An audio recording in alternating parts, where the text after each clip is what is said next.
साथियों अगर आपका कोई एग्जाम है और उस एग्जाम में साथियों करंट अफेयर के क्वेश्चंस आना है तो आज की इस वीडियो को साथियों पूरा देखकर जाइएगा अपने एग्जाम को देने। मैं कहूंगा पूरी करंट अफेयर साथियों आपको यहीं से देखने को मिलेगी, क्योंकि आज की इस वीडियो में पूरी टीम की इतनी मेहनत है कि मैं कहूंगा कि साथियों सभी के सभी सवाल करंट अफेयर के आपको यहीं से देखने को मिलेंगे। तो पिछले 6 महीने की संपूर्ण करंट अफेयर आज की एकमात्र इस वीडियो में आप लोग देखेंगे। मैं कहूंगा इस वीडियो को देखकर साथियों आप किसी भी एग्जाम में बैठ जाना, जितने भी करंट अफेयर के सवाल होंगे साथियों इसी वीडियो में से आपको देखने को मिलेंगे।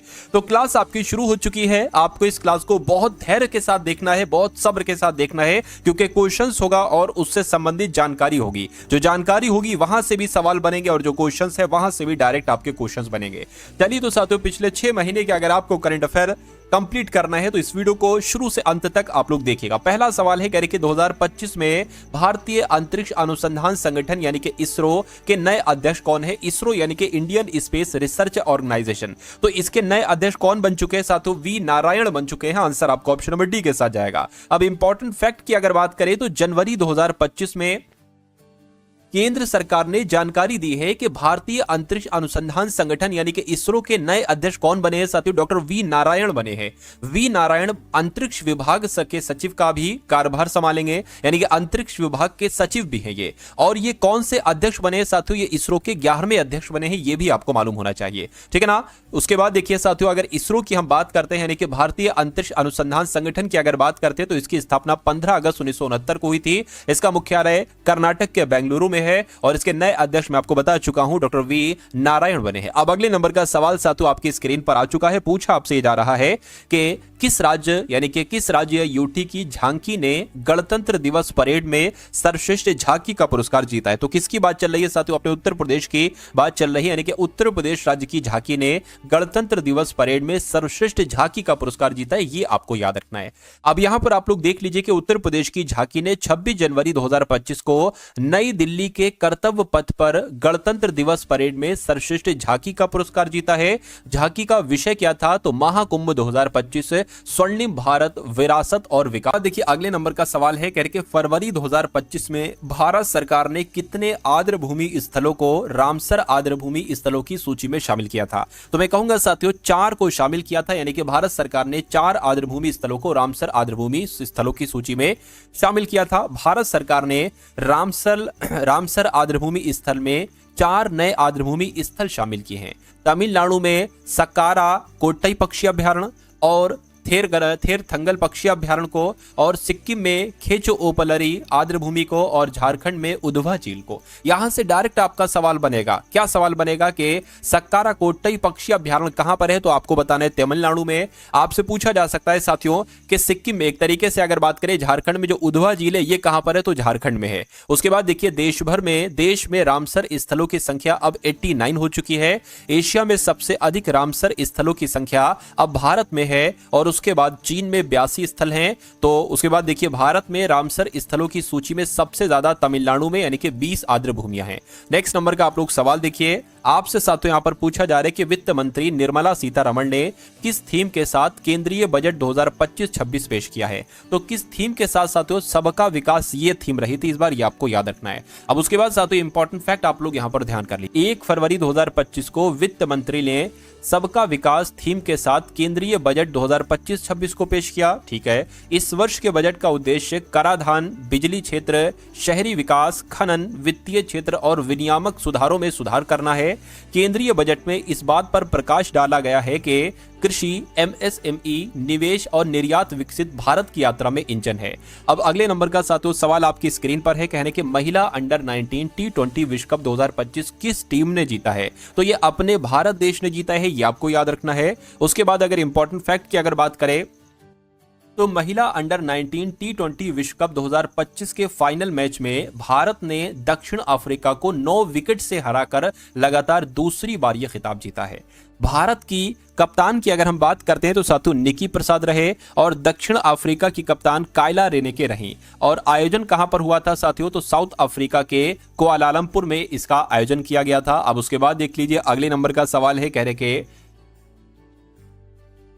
Indian renaissance Modi decade 14th each ये थोड़ा सा यहाँ पर दिक्कत हो गई साथियों। मैं कह सकता हूँ कि इंडियन रेनेसेंस मोदीज डिकेड नामक पुस्तक का विमोचन किसके द्वारा किया गया था? तो साथियों अमित शाह के द्वारा किया गया था, ये आपको याद रखना है।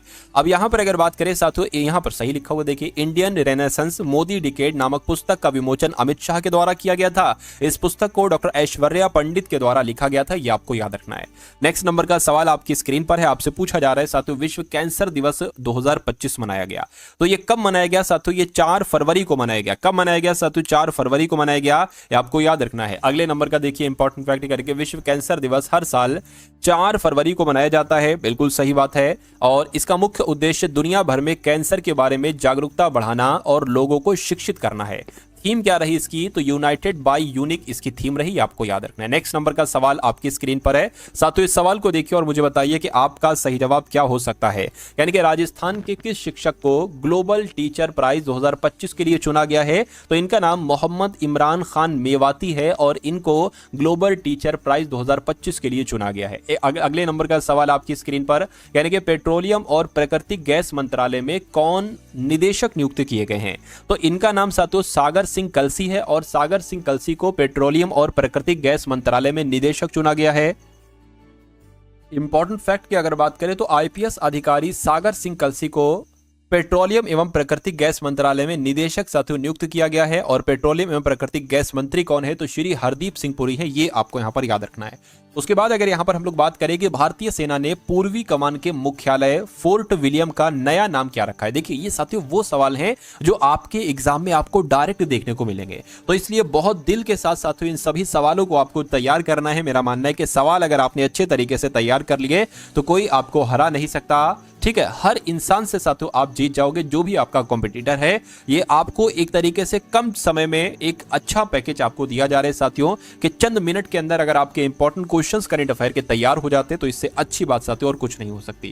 खैर अब अगर बात करें साथियों के मुख्यालय, यानी कि भारतीय सेना ने पूर्वी कमान के मुख्यालय फोर्ट विलियम का नया नाम क्या रखा है? तो विजय दुर्ग रखा है। क्या रखा है साथियों? विजय दुर्ग रखा है। उसके बाद देखिए साथियों, भारतीय सेना ने कोलकाता में अपने पूर्वी कमान के मुख्यालय फोर्ट विलियम का नाम बदलकर विजय दुर्ग रखा है, मैंने आपको बता दिया।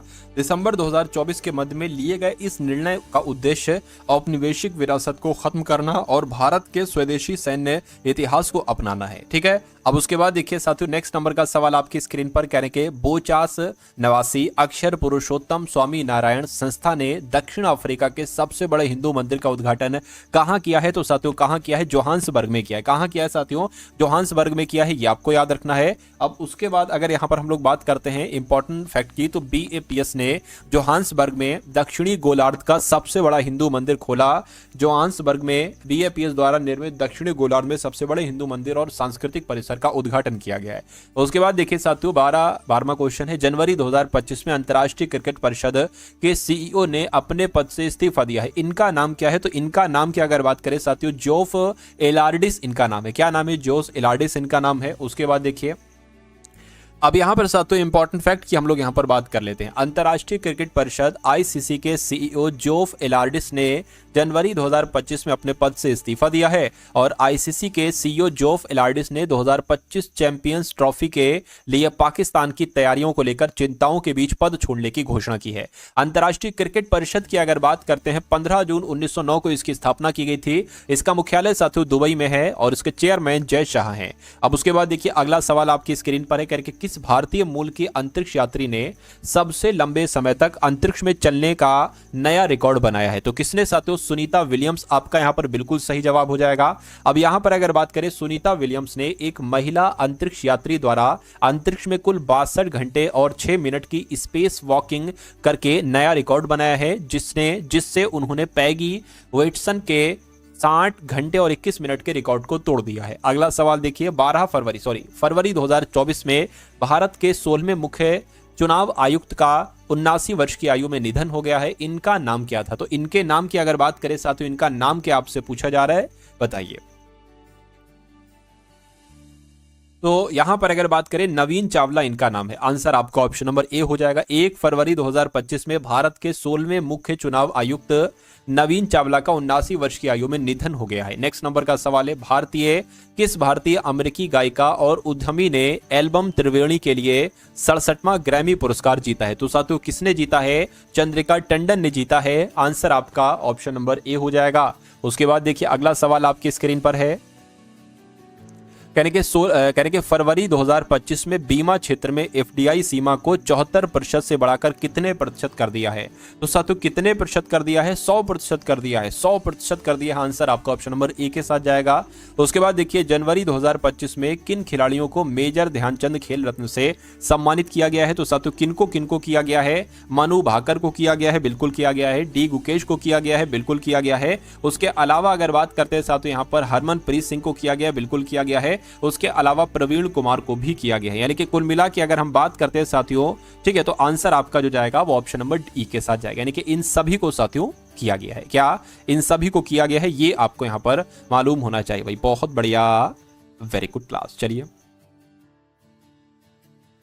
अब उसके बाद देखते हैं नेक्स्ट नंबर का सवाल करके जनवरी 2025 में कब साथियों? जनवरी 2025 में भारतीय विशिष्ट पहचान प्राधिकरण के सीईओ कौन बने हैं? तो कौन बने हैं? भुवनेश्वर कुमार बने हैं। भुवनेश कुमार बने हैं। आंसर आपका ऑप्शन नंबर ए के साथ जाएगा। और जनवरी 2025 में नागरिक उड्डयन महानिदेशालय के प्रमुख के रूप में किसे नियुक्त किया गया है? तो साथियों फैज अहमद किदवई को किया गया है। आंसर आपका ऑप्शन नंबर ए हो जाएगा। उसके बाद यहां पर अगर बात करते हैं इंपॉर्टेंट फैक्ट की, तो जनवरी 2025 में कैबिनेट की नियुक्ति समिति ने फैज अहमद किदवई को नागरिक उड्डयन महानिदेशालय का महानिदेशक नियुक्त किया है। डीजीसीए का मुख्यालय कहां पर है? तो नई दिल्ली में इसका मुख्यालय है। विश्व ब्लिट्ज खिताब 2024 का पुरुष वर्ग का खिताब किसने जीता है? तो मैं कहूंगा साथियों किसने जीता है? इयान नेपोम नियाचची ने और मैग्नस कार्लसन ने जीता है। यानी कि आपका आंसर ऑप्शन नंबर सी के साथ जाएगा। यानी कि ए भी और बी भी आपका सही जवाब हो जाएगा।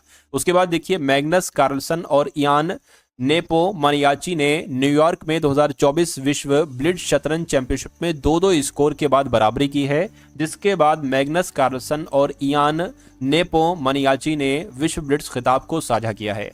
महिला वर्ग चीन की जू वेंजुन ने लेई टिंगजी को हराकर महिला वर्ग का खिताब जीता है। उसके बाद यहां पर बात करते हैं साथियों नेक्स्ट नंबर के सवाल की। देखिए यानी कि भारतीय क्रिकेट नियंत्रण बोर्ड यानी कि बीसीसीआई के सचिव के रूप में किसे नियुक्त किया गया है? तो देवजीत सेकैया इनका नाम है और देवजीत सेकैया को ही बीसीसीआई का सचिव नियुक्त किया गया है। उसके बाद अगर बात करते हैं भारतीय क्रिकेट कंट्रोल बोर्ड यानी कि बीसीसीआई, इसका गठन दिसंबर 1928 में किया गया था। मुख्यालय इसका महाराष्ट्र के मुंबई में है। अध्यक्ष इसके रोजर बिन्नी हैं और कार्यवाहक सचिव देवजीत सेकैया हैं।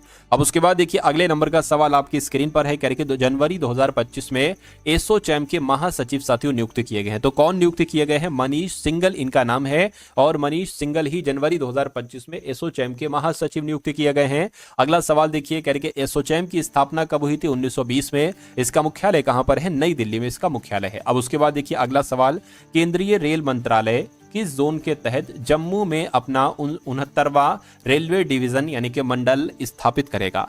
तो क्या आपका यहां पर साथियों सही जवाब हो सकता है उत्तरी रेलवे जोन? आपका यहां पर बिल्कुल करेक्ट आंसर हो जाएगा भाई। बहुत बढ़िया, वेरी गुड क्लास। साथियों अगर आपने अभी तक इस वीडियो को लाइक नहीं किया है तो मैं रिक्वेस्ट आपसे इतनी करूंगा कि वीडियो को आप सभी लोग यहां पर लाइक कर दीजिए, ठीक है ना? वीडियो को आप लोग साथियों लाइक कर दीजिए। चलिए अब बात करते हैं किस राज्य यानी कि किस यूटी में केंद्र सरकार ने भारत के पहले सफेद बाघ प्रजनन केंद्र को मंजूरी दे दी है? तो किसकी बात चल रही है साथियों? मध्य प्रदेश के रीवा की बात चल रही है। यानी कि मध्य प्रदेश में केंद्र सरकार ने भारत के पहले सफेद बाघ प्रजनन केंद्र को मंजूरी दे दी है। अगला देखिए कह रहे हैं साथियों इंपॉर्टेंट फैक्ट की अगर हम बात करते हैं तो केंद्रीय चिड़ियाघर प्राधिकरण ने मध्य प्रदेश के रीवा जिले के गोविंदगढ़ क्षेत्र में भारत के पहले सफेद बाघ प्रजनन केंद्र को मंजूरी दे दी है। इस महत्वपूर्ण पहल का उद्देश्य सफेद बाघों का संरक्षण और प्रजनन करना है, जो बंगाल टाइगर की एक दुर्लभ प्रजाति है। अगले नंबर का सवाल आपकी स्क्रीन पर है, देखिए सवाल को, यानी कि जनवरी 2025 में कितने खिलाड़ियों को अर्जुन पुरस्कार से सम्मानित किया जाएगा? तो कितने खिलाड़ियों को, मैं कहूंगा साथियों 34 खिलाड़ियों को अर्जुन पुरस्कार से सम्मानित किया जाएगा। अगले नंबर का सवाल आपकी स्क्रीन पर है। इंपॉर्टेंट फैक्ट है, भारत की राष्ट्रपति द्रौपदी मुर्मू जी के द्वारा 17 जनवरी 2025 को राष्ट्रपति भवन में 34 खिलाड़ियों को अर्जुन पुरस्कार से सम्मानित किया जाएगा। साथ ही मनु भाकर, डी गुकेश, हरमनप्रीत सिंह और प्रवीण कुमार को खेल रत्न अवार्ड से भी सम्मानित किया जाएगा। अब यहां पर अगर बात करते हैं साथियों अर्जुन पुरस्कार की, अगर हम बात करें, क्योंकि यहां से डायरेक्ट आपके क्वेश्चंस बनते हैं। देखिए, अर्जुन पुरस्कार 1961 में 5 लाख रुपए के नकद पुरस्कार, ठीक है, नकद पुरस्कार, अर्जुन की कांस्य प्रतिमा और एक स्क्रॉल के साथ शुरू किया गया था और हर साल भारत के राष्ट्रपति के द्वारा विभिन्न श्रेणियों के खिलाड़ियों को यह प्रदान किया जाता है। अब पुरस्कार की राशि बढ़ाकर 15 लाख कर दी गई है। अर्जुन पुरस्कार पिछले 4 वर्षों की अवधि में किसी खिलाड़ी द्वारा सबसे उत्कृष्ट प्रदर्शन के लिए दिया जाता है। अब उसके बाद देखिए साथियों, नेक्स्ट नंबर का सवाल आपकी स्क्रीन पर है। कहा जा रहा है कि विश्व ऑडियो विजुअल मनोरंजन शिखर सम्मेलन 2025 की मेजबानी कौन सा देश करेगा? तो अपना भारत करेगा। कौन करेगा साथियों? अपना भारत करेगा, ये भी आपको याद रखना है। उसके बाद देखिए साथियों, अगला सवाल कह रहे कि किस राज्य यूटी में प्रधानमंत्री नरेंद्र मोदी 13 जनवरी 2025 को जेड मोड़ सुरंग का उद्घाटन करेंगे? तो जेड मोड़ सुरंग का उद्घाटन करेंगे प्रधानमंत्री नरेंद्र मोदी। कहां करेंगे? तो जम्मू कश्मीर में करेंगे। उसके बाद अगर बात करते हैं, प्रधानमंत्री नरेंद्र मोदी 13 जनवरी को श्रीनगर लेह राष्ट्रीय राजमार्ग पर स्थित 2400 करोड़ रुपए की लागत से बनी रणनीतिक जेड मोड़ सुरंग का उद्घाटन करेंगे। इसका नाम सड़क के जेड आकार के खंड के नाम पर रखा गया है। यह 6.5 किलोमीटर लंबी सुरंग लद्दाख क्षेत्र को पूरे साल सड़क मार्ग से जोड़ने की दिशा में एक बड़ा कदम माना जा रहा है। ठीक है ना? चलिए, अब उसके बाद देखिए साथियों, अगले नंबर का सवाल आपके स्क्रीन पर। इस सवाल को देखिए और बताइए सही जवाब क्या होगा। चलिए, कहा जा रहा है कि वाव थराद किस राज्य का 34वां जिला बना है? तो किस राज्य की बात चल रही है साथियों? गुजरात राज्य की बात चल रही है। यानी कि गुजरात राज्य का 34वां नया जिला कौन सा बना है? तो वाव थराद बना है। अगला देखिए, कह रहे कि जनवरी, क्या साथियों यहां पर अगर बात करें, जनवरी 2025 में आयोजित पहले खो खो विश्व कप 2025 का, क्या साथियों यहां पर कुछ अधूरा है? इसका शुभंकर आपसे पूछा जा रहा है। ठीक है ना? तो इसके शुभंकर की अगर बात करते हैं साथियों, मतलब जनवरी 2025 में आयोजित पहले खो खो विश्व कप 2025 का शुभंकर क्या था? तो तेजस भी था और तारा भी था। यानी कि आंसर आपका ऑप्शन नंबर सी के साथ जाएगा। उसके बाद देखिए, पहला खो खो विश्व कप दिल्ली के इंदिरा गांधी इंडोर स्टेडियम में 13 से 19 जनवरी 2025 को खेला जाएगा। ठीक है, फेडरेशन ने टूर्नामेंट के आधिकारिक शुभंकर के रूप में काम करने वाली जोड़ी तेजस और तारा को पेश किया है। पहला खो खो विश्व cup brand ambassador Salman Khan और टाइगर श्रॉफ थे। नेक्स्ट नंबर का सवाल आपकी स्क्रीन पर है। 5 किलोमीटर की दौड़ को 13 मिनट 34 सेकंड में दौड़ने वाली पहली, ठीक यहाँ पर कुछ मिसिंग है, पहली महिला कौन बनी है ये आपसे कुल मिला के पूछा। तो इनका नाम है साथियों बीट्राइस चैवेट। क्या नाम है? बीट्राइस चैवेट इनका नाम है और ये 5 किलोमीटर की दौड़ को 13 मिनट 54 सेकंड में साथियों इन्होंने पूरा किया है। ये आपसे सवाल साथियों पूछा जा सकता है। उसके बाद देखिए, ओलंपिक चैंपियन बीट्राइस चैवेट केन्या की हैं। इन्होंने बार्सिलोना में महिलाओं की 5 किलोमीटर दौड़ में अपना ही विश्व रिकॉर्ड तोड़ दिया है। पेरिस 2024 की दोहरी ओलंपिक स्वर्ण पदक विजेता ने करसा डेल्स नासोस में 13 मिनट 54 सेकंड का समय लिया, जिससे वह सड़क या ट्रैक पर 14 मिनट का समय तोड़ने वाली पहली महिला बन गई हैं। ठीक है ना? चलिए, अब उसके बाद देखिए साथियों, अगले नंबर का सवाल है करके जनवरी 2025 में कौन सा देश आधिकारिक तौर पर ब्रिक्स का 10वां पूर्ण सदस्य बना है? तो यहां पर अगर बात करें साथियों, क्या आपका सही जवाब हो सकता है? बताइए। तो साथियों इंडोनेशिया आपका यहां पर बिल्कुल सही जवाब हो जाएगा, इंडोनेशिया। नेक्स्ट नंबर का देखिए इंपॉर्टेंट फैक्ट की अगर बात करें तो जनवरी 2025 में ब्रिक्स के अध्यक्ष देश ब्राजील ने घोषणा की है कि इंडोनेशिया को ब्रिक्स के पूर्ण सदस्य के रूप में शामिल किया गया है। गत वर्ष जनवरी 2024 में 5 देश ब्रिक्स के सदस्य देश थे। ठीक है ना? ईरान था, सऊदी अरब था, यूएई था, इथियोपिया था, मिस्र था, जिसके साथ कुल देशों की संख्या 10 हो गई थी। लेकिन आधिकारिक तौर पर अभी सऊदी अरब सदस्य नहीं बना है। तो जनवरी 2025 में इंडोनेशिया के शामिल होने के बाद यह ब्रिक्स का 10वां पूर्ण सदस्य बन गया है। नेक्स्ट नंबर का साथियों सवाल है आपके स्क्रीन पर। इस सवाल को देखिए और बताने की कोशिश कीजिए कि सही जवाब आपका क्या हो सकता है। कह रहे कि दिसंबर 2024 में भारतीय सेना ने किस स्थान पर छत्रपति शिवाजी महाराज की भव्य प्रतिमा का अनावरण किया है? बताइए।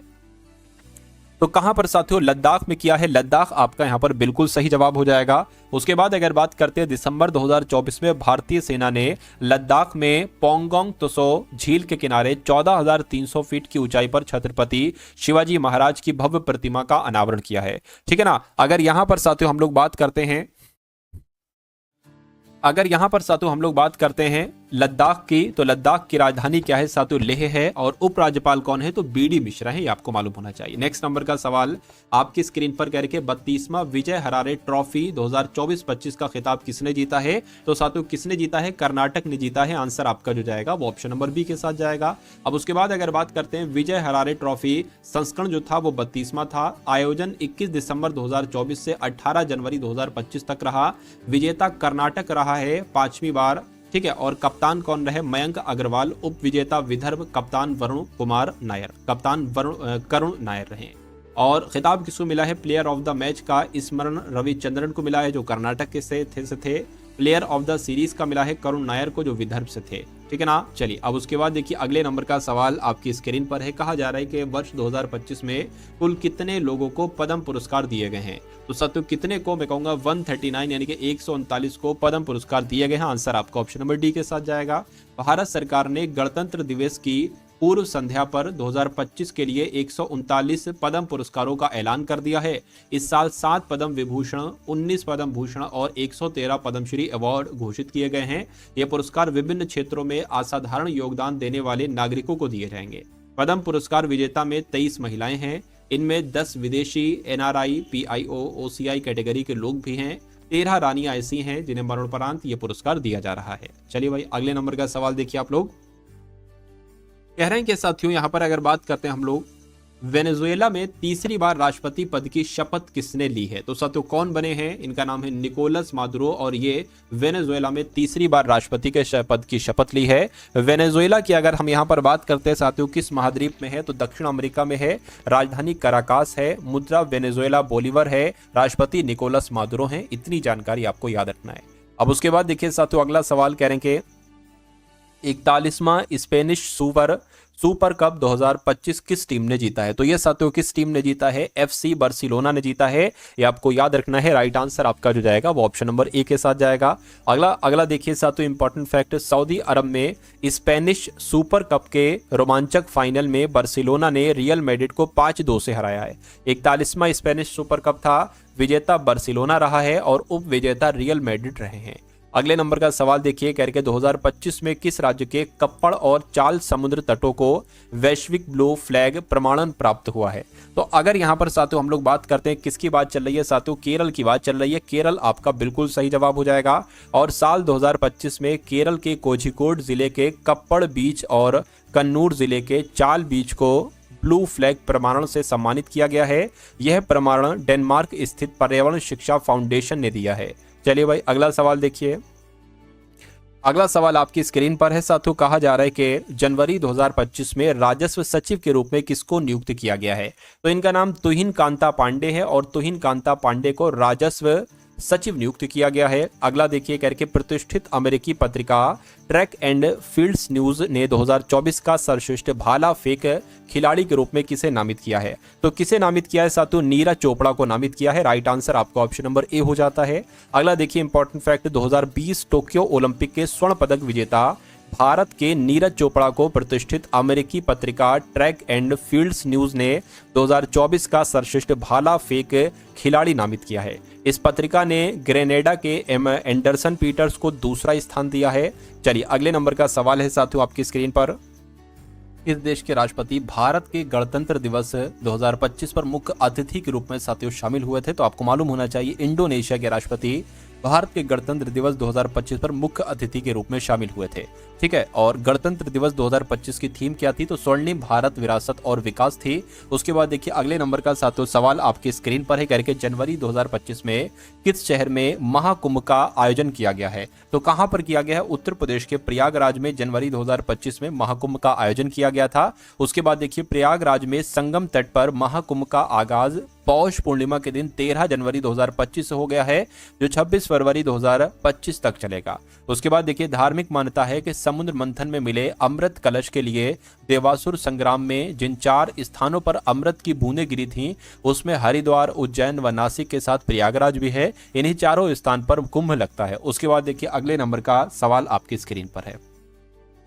देखिए साथियों इस सवाल को और बताइए सही जवाब क्या है करके। डीआरडीओ ने भीषण ठंड में तैनात सैनिकों के लिए नई यूनिफॉर्म लॉन्च की है। इस यूनिफॉर्म का नाम क्या है? तो इसका नाम हिम कवच है।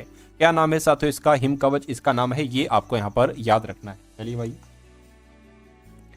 डीआरडीओ ने भीषण ठंड में तैनात सैनिकों के लिए नई यूनिफॉर्म लॉन्च की है। इस यूनिफॉर्म का नाम हिम कवच है और हिम कवच एक बहुपरत वाली वस्त्र प्रणाली है जिसे 20 डिग्री सेल्सियस से 60 डिग्री सेल्सियस के तापमान रेंज के लिए डिजाइन किया गया है। ये आप लोग साथियों यहाँ पर याद रखेंगे। भारतीय क्रिकेट बोर्ड नियंत्रण बोर्ड के सचिव के रूप में किसे नियुक्त किया गया है? तो देवजीत सेकैया को भारतीय क्रिकेट नियंत्रण बोर्ड के सचिव के रूप में नियुक्त किया गया है। भारतीय क्रिकेट कंट्रोल बोर्ड का गठन साथियों कब हुआ था? तो दिसंबर 1928 में, और इसका मुख्यालय महाराष्ट्र के मुंबई में है और अध्यक्ष इसके रोजर बिन्नी है और कार्यवाहक सचिव इसके देवजीत सेकैया हैं। उसके बाद देखिए जनवरी 2025 में एसोचैम के महासचिव साथियों किसको नियुक्त किया गया है बताइए? तो मनीष सिंघल, इनकी अगर बात करें मनीष सिंघल ही 2025 में जनवरी 2025 में एसोचैम के महासचिव बने हैं। एसोचैम की स्थापना 1920 में हुई थी। मुख्यालय इसका नई दिल्ली में स्थित है। अगला सवाल देखिए 13 जनवरी 2025 को खो खो विश्व कप का पहला संस्करण कहां पर आयोजित किया गया है? तो कहां पर आयोजित किया गया है साथियों? तो कहां पर साथियों? नई दिल्ली में आयोजित किया गया है। आंसर आपका जो जाएगा वो ऑप्शन नंबर ए के साथ जाएगा। अगला सवाल देखिए 13 जनवरी 2025 को खो खो विश्व कप का पहला संस्करण नई दिल्ली के इंदिरा गांधी इंडोर स्टेडियम में शुरू हुआ है। विश्व कप का उद्घाटन भारतीय खो खो महासंघ के अध्यक्ष सुधांशु मित्तल ने किया है और खो खो विश्व कप का आयोजन 13 से 19 जनवरी 2025 तक नई दिल्ली में हुआ है। पुरुष और महिला टीम विजेता भारत रहे। अगला देखिए साथियों, यहाँ पर कुछ मिसिंग है क्या? पुरुष और महिला टीम विजेता भारत की रही, ये होना चाहिए था। अगला सवाल आपकी स्क्रीन पर है करके मणिपुर के मुख्य सचिव कौन बने? तो मणिपुर के मुख्य सचिव साथियों प्रशांत कुमार सिंह बने। कौन बने मणिपुर के मुख्य सचिव? प्रशांत कुमार सिंह बने हैं। जनवरी 2025 में किसने भारतीय नौसेना को स्कॉर्पियन क्लास की आखिरी पनडुब्बी इंस वागशीर सौंप दी है? तो किसकी बात चल रही है साथियों? आप लोग को मालूम होना चाहिए, मंझगांव डाक शिप बिल्डर्स की बात चल रही है। ये आपका बिल्कुल करेक्ट आंसर हो जाएगा। मंझगांव डाक शिप बिल्डर्स ने 9 जनवरी 2025 को प्रोजेक्ट P75 की छठी स्कॉर्पियन पनडुब्बी वागशीर भारतीय नौसेना को सौंप दी है, जिसे बाद में INS वागशीर के रूप में भारतीय नौसेना में शामिल किया जाएगा। अगला सवाल आपकी स्क्रीन पर है करके चमन अरोड़ा को किस भाषा में साहित्य अकादमी पुरस्कार 2024 से सम्मानित किया गया है? फटाफट आप लोग बताइए। तो डोंगरी में किया गया है, यानी कि चमन अरोड़ा को डोंगरी भाषा में साहित्य अकादमी पुरस्कार 2024 से सम्मानित किया गया है। इंडियन बैंक के MD और CEO कौन बने हैं? तो विनोद कुमार की अगर बात करें, विनोद कुमार साथियों इंडियन बैंक के MD भी बने हैं और CEO भी बने हैं। इंडियन बैंक का मुख्यालय चेन्नई में है। इसकी स्थापना 15 अगस्त 1907 को की गई थी, आपको याद रखना है। उसके बाद देखिए अगला सवाल देखिए कह रहे कि नेशनल एल्यूमिनियम कंपनी लिमिटेड के अध्यक्ष सह प्रबंध निदेशक CMD के रूप में किसे नियुक्त किया गया है? तो ब्रजेंद्र प्रताप सिंह को नियुक्त किया गया है। ये भी आपको याद रखना है। अगला देखिए कह रहे कि नेशनल एल्यूमिनियम कंपनी लिमिटेड की स्थापना तो 1981 में हुई थी, लेकिन इसका मुख्यालय ओडिशा के भुवनेश्वर में है। तो ये थे साथियों पिछले 6 महीने के सबसे टॉप लेवल के साथियों यहाँ पर क्वेश्चन। तो ये क्लास आपको साथियों कैसी लगी? एक बार लाइक करके वीडियो को शेयर करके कमेंट के जरिए से जरूर बताइएगा। उस